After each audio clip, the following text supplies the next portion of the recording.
எனக்கு ஒரு ஆபத்துன்னா அப்பா உள்ளம் தாங்காது.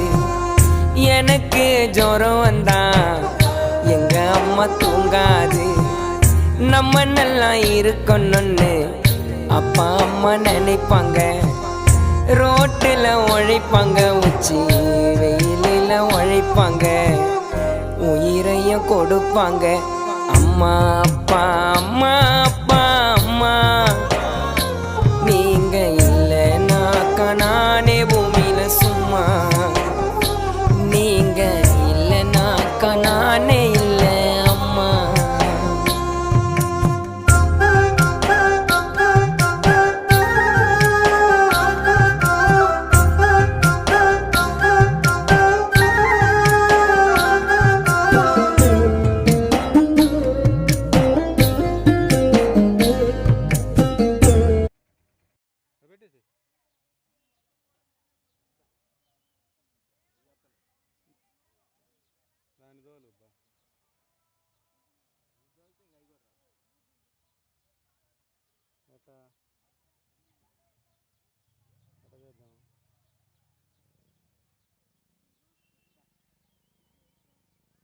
కొంచెం దూరంగా పోయి పెట్టు.